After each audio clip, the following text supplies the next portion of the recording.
আলহামদুলিল্লাহ, সবাইকে আসসালামু আলাইকুম। আমাদের সাবমার্সিবলের কাটিং পর্যায়ের কাজ শেষের দিকে। এই যে পাইপটা এটা দেখছেন, এইটা শেষ হওয়ার পরে আর একটা পাইপ ঢুকবে। এরপরে আমাদের 500 ফিট বোরিংয়ের কাটিংয়ের কাজ শেষ। এরপরে তারা পাইপটা উঠাবে, যে পাইপগুলো ভিতরে ঢুকছে এই পাইপগুলো উঠাবে। পরবর্তীতে ওই যে পাইপগুলো রাখা, ওই 6টা ফিল্টার, 22টা 20 ফিট পাইপ, এগুলো পর্যায়ক্রমে ঢোকাবে। এরপরে আবার ঢোকাবে আপনার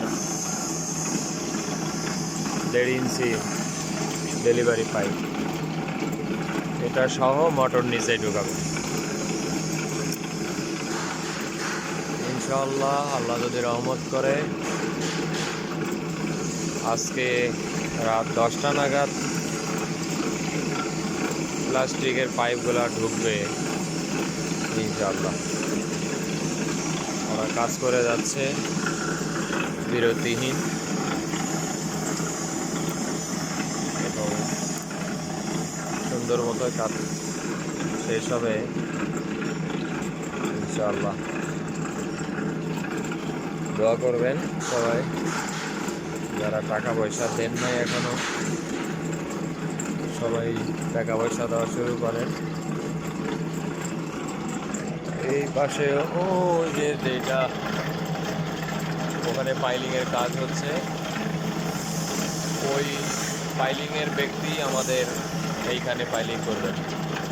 ওনারটা শেষ হইলে আমাদের এখানে আর মাল ফেলাবেন।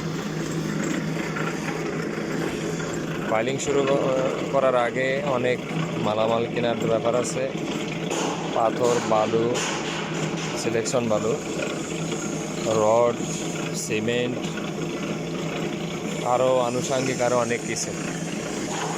যারা সাইডে আসেন না তারা সাইডে আসবেন, দেখবেন কাজের কোনো জায়গায় ভুল হচ্ছে কিনা সেগুলো খোঁজ খবর নেবেন। সবাই ভালো থাকেন। আজকে আবার একটু আকাশ মেঘলা মেঘলা মনে হচ্ছে, তারপরেও আল্লাহ রহমত করলে হয়তো আমাদের কাজে অসুবিধা হবে না। ওরা বৃষ্টি হইলেও কাজ থামায় না, বৃষ্টির ভিতরেও কাজ চালিয়ে যায়। ওদেরকে ধন্যবাদ। ওরা একটু খাইতে চাইছে, আবদার করছে, আমরা ইনশাল্লাহ ওদের আবদারটা রাখার চেষ্টা করব। আর বালুর যে লেয়ার পাইছে, মানে এক কথায় একের লেয়ার পাইছে, অনেক সুন্দর বালু। হ্যাঁ, লাল বালু একদম দিয়ে দিব ছবি। আশা করছি আলহামদুলিল্লাহ, আল্লাহর নাম নিয়ে শুরু করছিলাম। লেয়ারটাও আল্লাহর রহমতে অনেক সুন্দর, একদম মিনারেল ওয়াটার হবে ইনশাআল্লাহ। ধন্যবাদ সবাইকে, ভালো থাকবেন।